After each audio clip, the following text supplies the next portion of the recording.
네, 인사 나누도록 하겠습니다. 안녕하세요. 안녕하세요. 네, 이렇게 수요일 날 우리 성도님들도 만날 수 있게 해주신 주님께 감사를 드립니다. 저희가 지금 골로새서 부분을 쭉 하고 있습니다. 이제 앞에서 은혜에 대한 부분들 쭉 얘기를 해주셔가지고 오늘 준비한 찬양이 은혜인데 그래서 생각했어요. 교통하심인데 교회에서는 은혜라는 단어를 빼고는 모든 것이 설명이 안 돼서 그런가? 이제 생각해 보니까 그것도 맞더라고요. 하나님의 은혜가 아니고서는 설명이 안 되는 것들이 너무나 많다. 우리 삶 가운데 그런 생각들을 쭉 갖게 됐고요. 또 한 가지는 오늘 이제 이 4장 2절부터 6절까지 해서 이제 오늘 좀 마무리가 이제 될 것 같은데 이 5절과 6절에 대한 부분들 같이 한번 보면서 함께 하나님 말씀 교제 나누도록 하겠습니다. 앞에 있는 부분을 같이 읽어볼까요? 외인에게 이 부분을 읽겠습니다. 시작.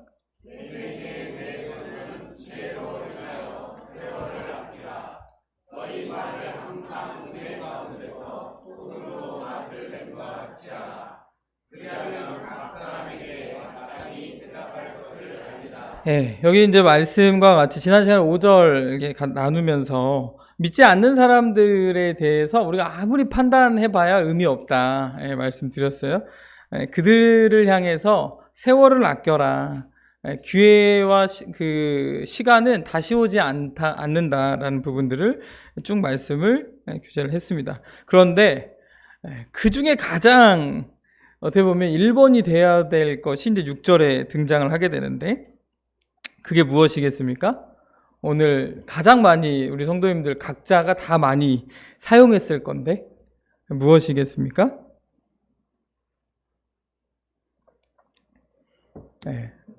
써 있어요, 정답이. 써 있는데 말이죠, 말. 연결해서 다시 읽어보면 외인에게 대해서는 지혜로 행하여 세월을 아끼라. 너희 말을 항상이라고 되어져 있습니다. 그러니까 우리가 오늘 말을 어마어마하게 많이 하셨을 겁니다. 저도 오늘 어마어마하게 많이 말을 했고 이 말을 우리가 어떻게 했는가가 굉장히 이제 중요하다라는 겁니다. 왜냐하면 말에는 힘이 있습니다. 굉장히 큰 힘이 있어요. 실험을 하나 해볼까요? 성도님들 놀랍게도요. 제가 지금 실험을 한 겁니다.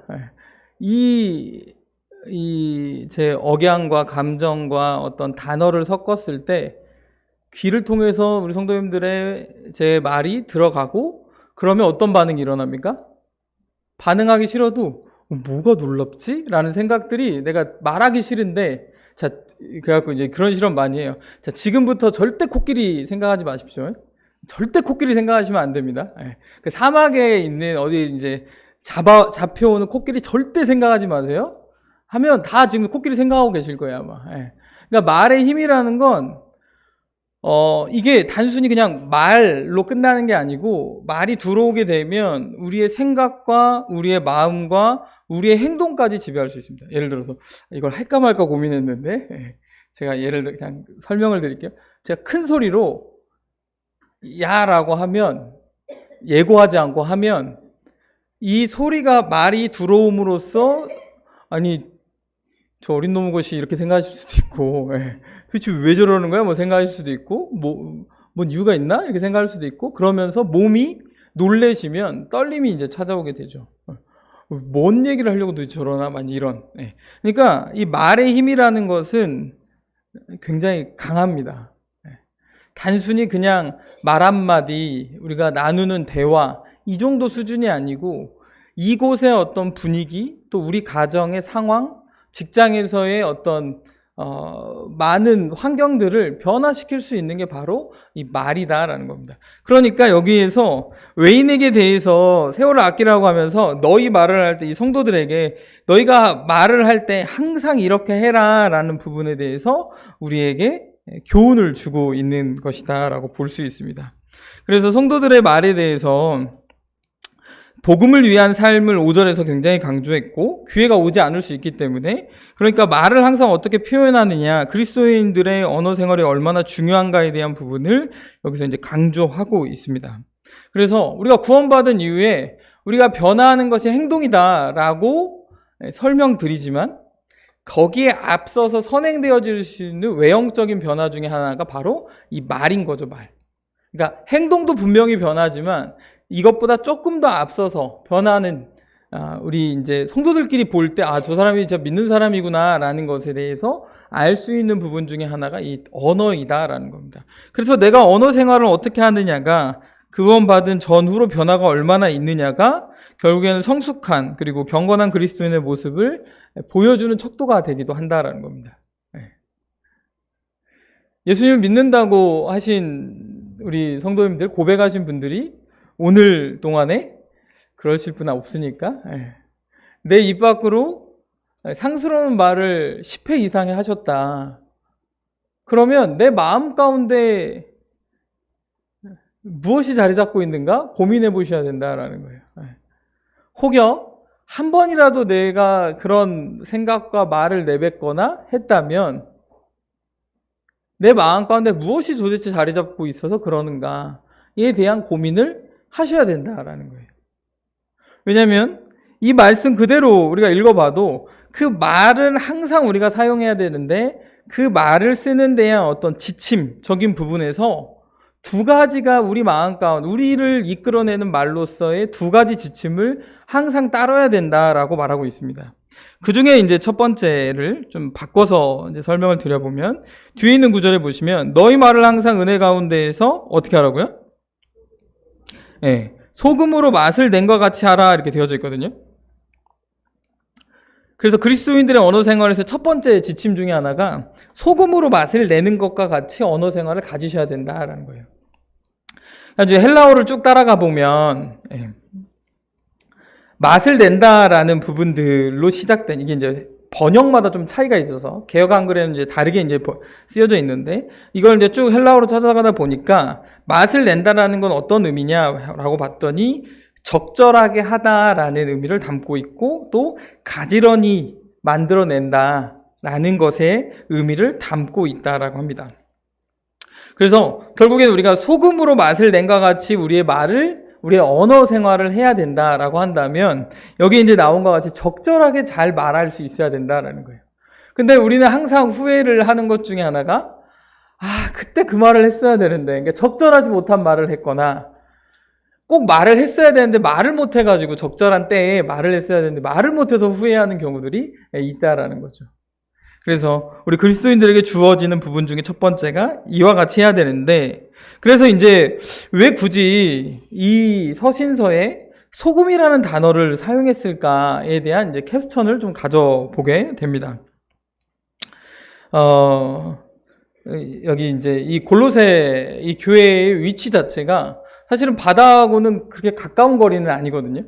무역의 중심지는 맞지만 예를 들어서 갈릴리에서 예수님께서 소금이라는 단어를 썼을 때 많은 어부들이 그렇지 그 소금이 어떤 역할을 해 이렇게 했던 거와는 조금 차이가 있을 수 있는 곳 중에 한 도시였습니다. 물론 이제 무역이 많이 발달해서 어느 정도까지 했는지는 정확하게 알 수 없지만 그럼에도 불구하고 소금이라는 부분을 사용했다라는 것은 이 소금이 사용되어졌을 때 이 서신을 받은 이 성도들이 조금 더 쉽게 이해할 수 있고 이 소금이 맛을 내는 거에 대한 그 효과 또 그런 부분들을 충분히 이해할 수 있었다라고 보여지는데요. 그러면 다른 성경 구절에 소금이라는 부분이 어떻게 사용되어졌는가에 대한 부분을 볼 수 있겠죠. 한 말씀만 같이 읽어볼까요? 마태복음 5장 13절 잘 아시는 말씀이니까 같이 한번 읽어보겠습니다. 시작.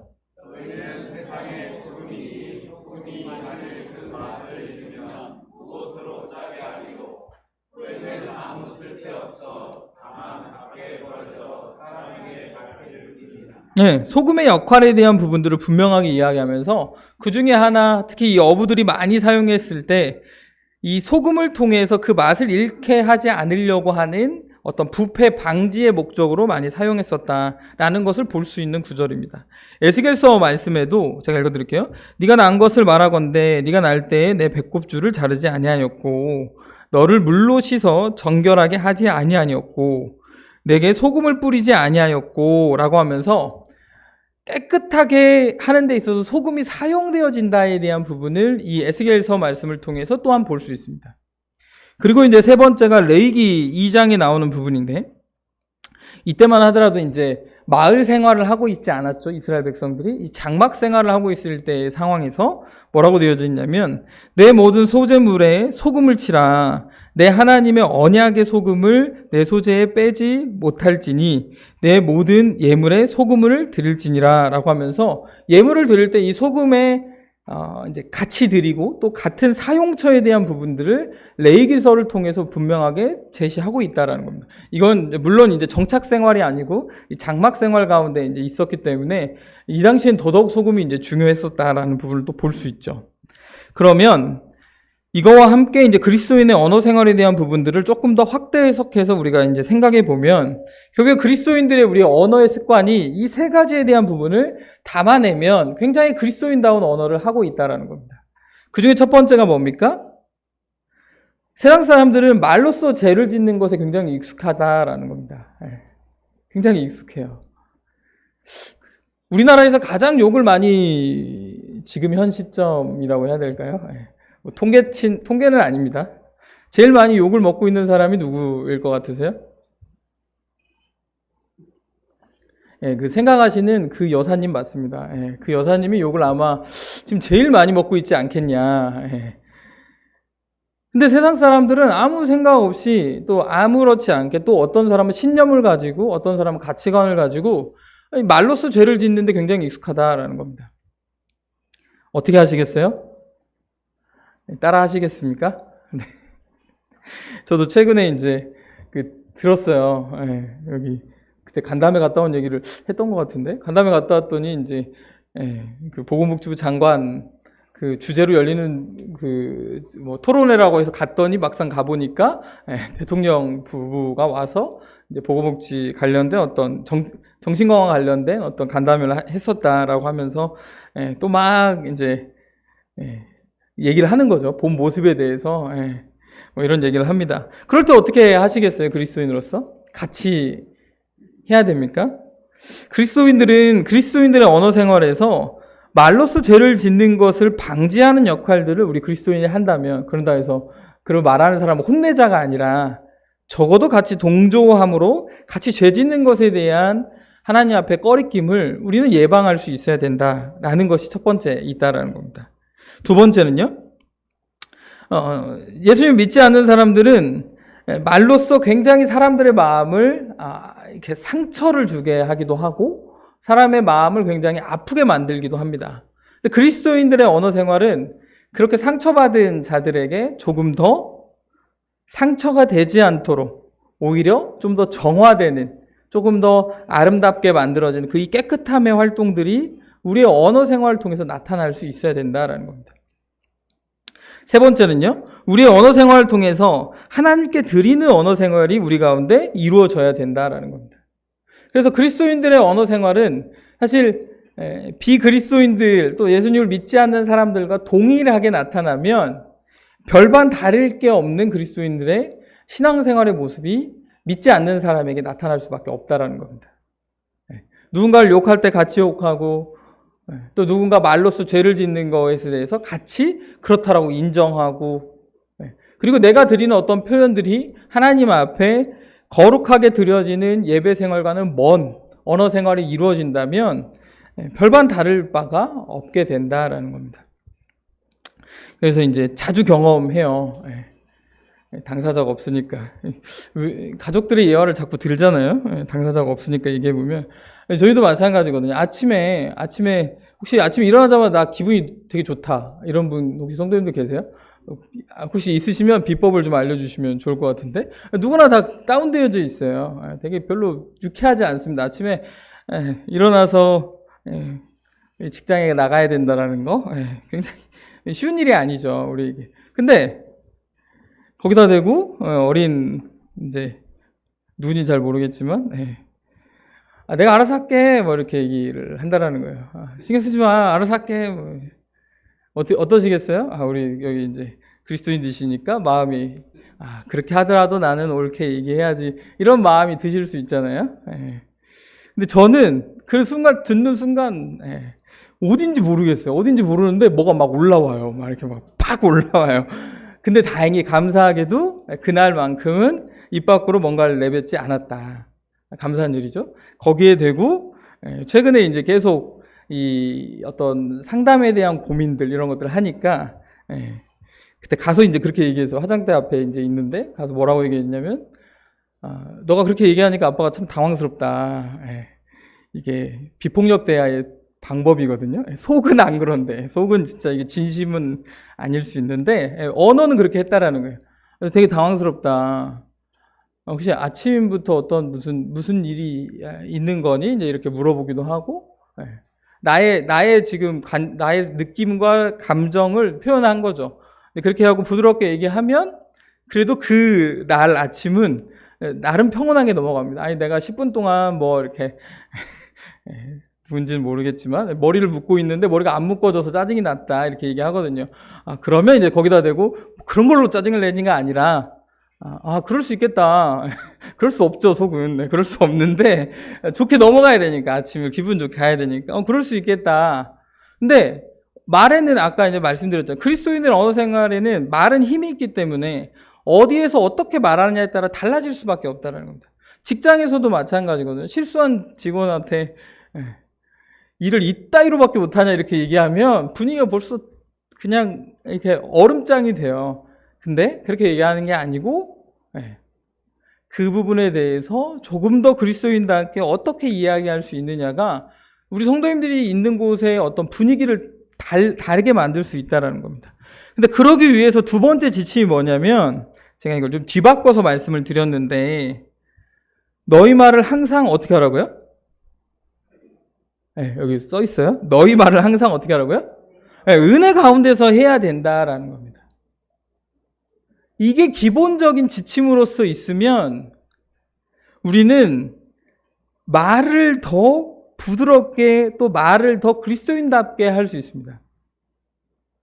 그러니까 은혜 가운데 내가 거해서 그렇게 살아가면 또 하나님 모든 것을 하나님의 은혜로 인정하면서 살아가면 내 말이 달라진다라는 의미예요. 왜냐하면 말의 시작이 어디냐라고 했을 때 뭐 뇌입니다 어디입니다 이렇게 하더라도 기본적으로 우리는 어디에 있는지 모르지만 마음이라는 것에 대해서 이야기하거든요. 그러니까 영적인 부분에 대한 부분을 우리는 믿지 않는 사람들도 마음이라는 표현을 되게 많이 쓰잖아요. 그러니까 마음에 가득 찬 게 입 밖으로 나오게 되어져 있다는 겁니다. 근데 은혜로 가득 차여져 있는 사람은 선한 것이 선한 말로 표현되어진다라는 거예요. 선한 생각으로, 선한 계획으로, 선한 행위로, 맞습니까? 행함으로, 행함이 맞겠죠? 선한 행함으로 나오게 되어져 있다라는 겁니다. 근데 반대로, 되게 무서운 거예요. 내 마음 가운데 악한 것이 가득되어져 있으면 악한 말로, 악한 생각으로, 악한 행동으로 나올 수밖에 없는 게 우리 사람의 모습이다. 자주 말씀드리면 하나님이 이렇게 만드셨다라는 거예요.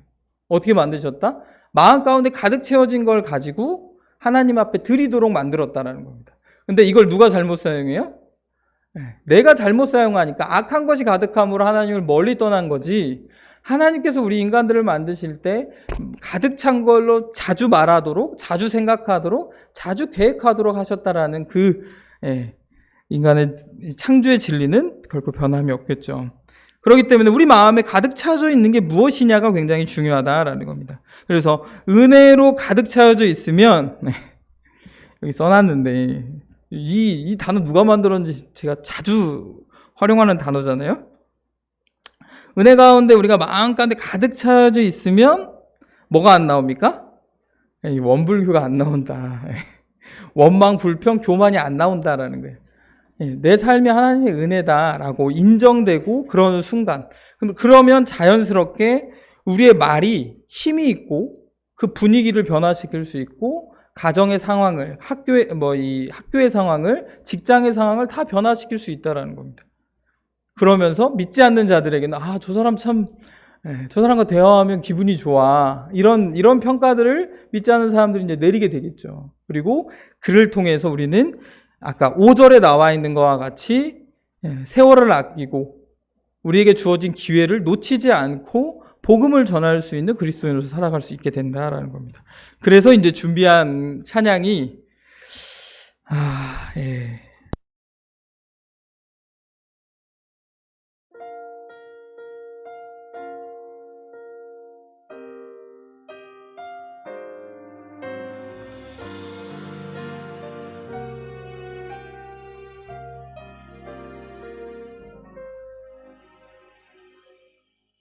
내가 누려왔던 모든 것들이 내가 지나왔던 모든 시간이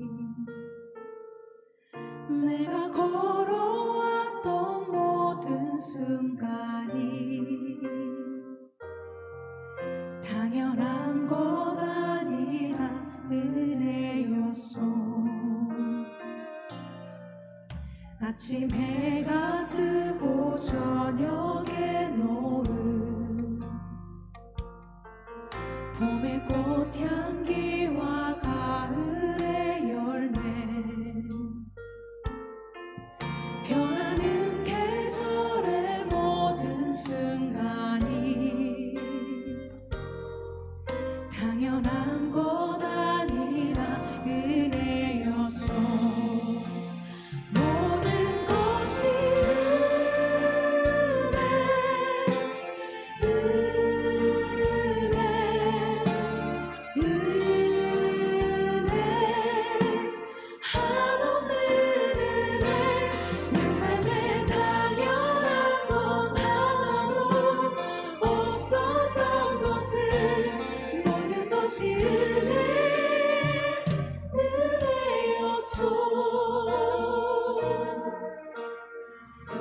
내가 이 땅에서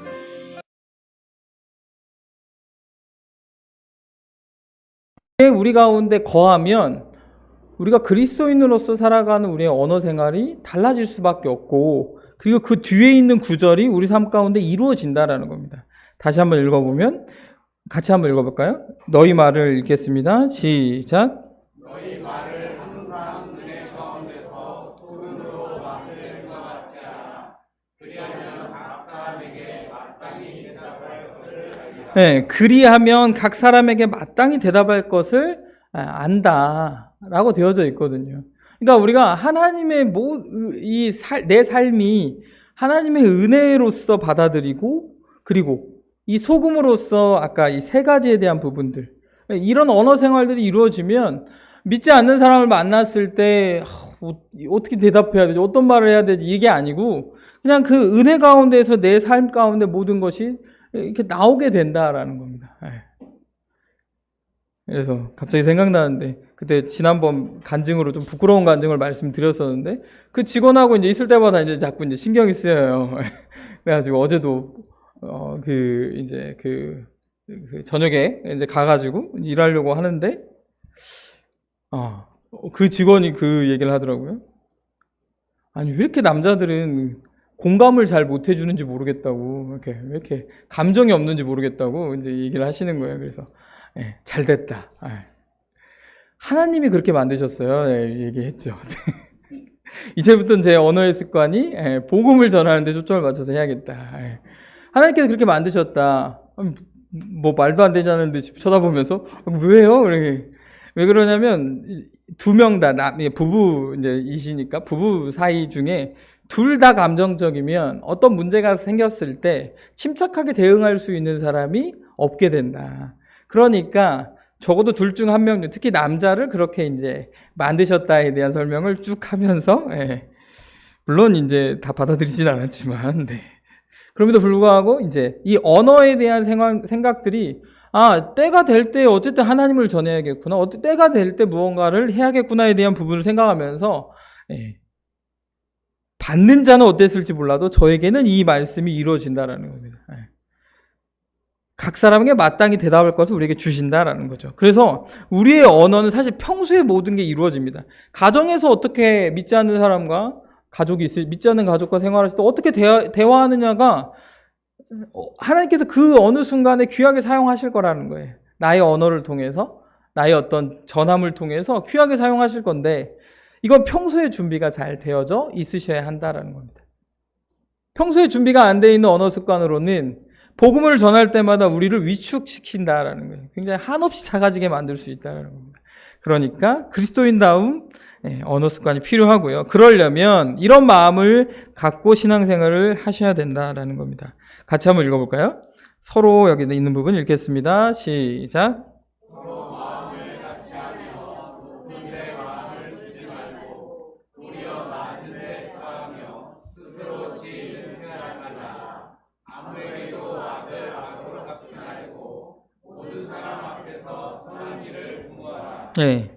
믿지 않는 사람 앞에서 척하지 말라라는 겁니다. 믿지 않는 사람들도 놀랍게도 그분들도 죄인이기 때문에 척하는 사람들 다 알아봐요. 그러니까 여기 나와 있는 것 같이 지혜 있는 채 하지 말라. 이렇게 그리스도인들이 살아가서는 안 된다는 거예요. 우리가 가져야 될 것이 무엇이냐라는 것 중에 서로 마음을 같이 하며 높은 데 마음을 두지 말라라는 겁니다. 그러면 반대로 생각해 보면 그리스도인다운 것은 우리가 낮은 마음을 가지고 섬기는 마음을 가지고 대화할 필요가 있다라는 겁니다.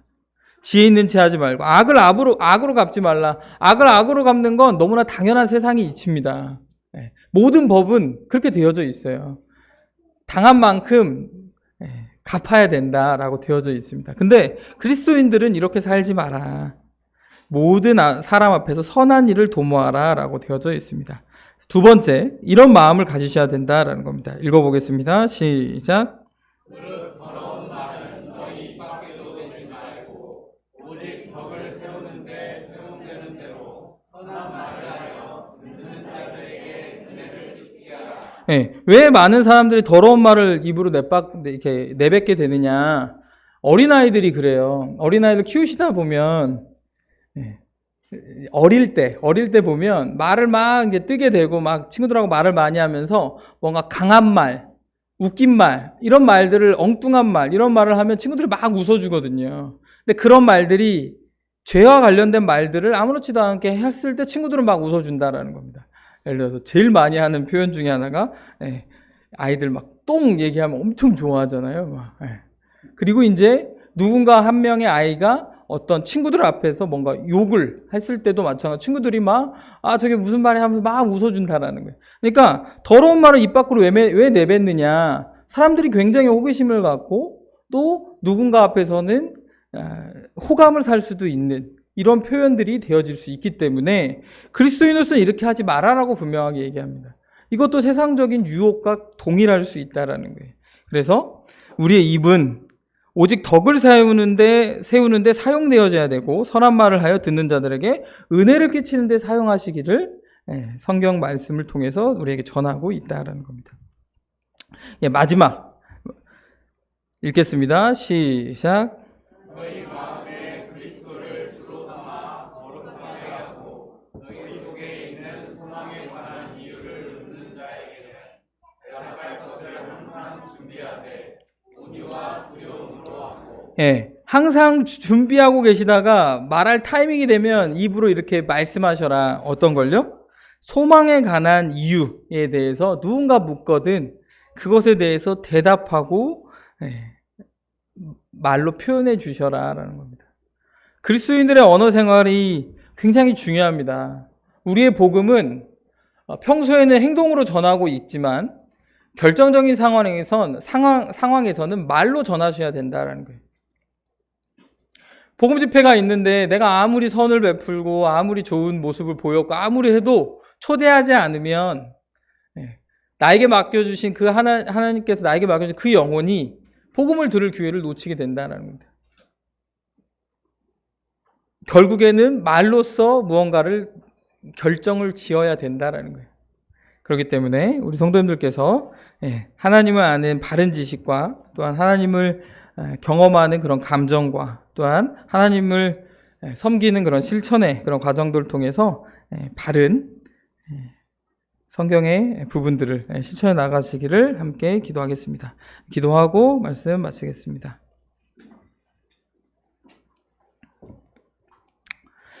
사랑과 은혜가 풍성하신 아버지 하나님 감사를 드립니다.